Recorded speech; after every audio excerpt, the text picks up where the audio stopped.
Le condizioni di profondità del luogo di costruzione, la possibilità di effettuare il recupero e la necessità dal punto di vista delle investigazioni, quindi ancora è presto, così come è presto per dare una risposta circa la origine del bianco. Certamente la parte finale avviene con la partenza dalla Libia a circa 50 km da Tripoli, da Ramli, però questo ancora lo dobbiamo verificare una volta che saranno completate. È possibile che l'imbarcazione, come è successo in passato, sia partita dall'Egitto e poi abbia raccolto lungo la strada migranti per poi staccarsi dalla costa all'altezza di Tripoli per venire in mare. Non sappiamo ancora se vi sono a bordo persone che possano essere responsabili, lo potremo verificare quando saranno completati gli esami da parte dei soggetti che sono attualmente a bordo.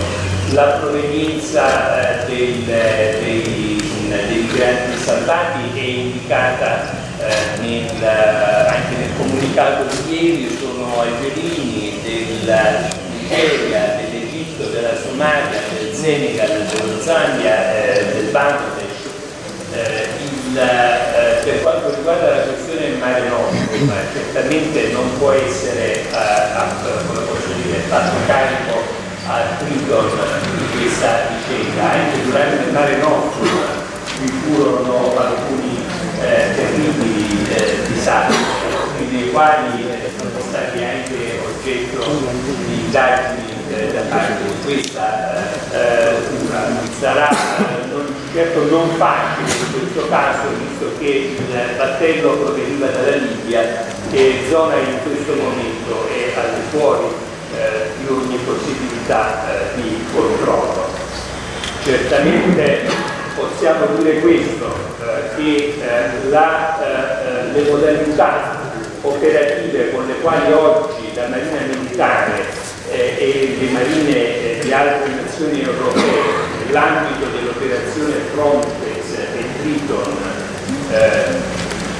si adoperano per salvare le vite dei migranti sono certamente per loro stessa natura meno efficaci anche dal punto di vista delle indagini di polizia giudiziaria rispetto all'operazione in Mare Nostrum. Il Mare Nostrum, con la presenza molto avanzata delle navi militari, consentiva la presenza a bordo di personale di polizia giudiziaria inviato dalle procure della Repubblica e consentiva quindi un'immediata attivazione delle indagini, cosa che ha consentito a questa procura della Repubblica di individuare e catturare alcuni dei più importanti trafficanti, grazie appunto al lavoro effettuato in collaborazione con la Marina Militare. Noi abbiamo dato l'esame, la decisione è stata presa considerando appunto la situazione di emergenza, non vi sono problemi, potremo eventualmente procedere se necessario.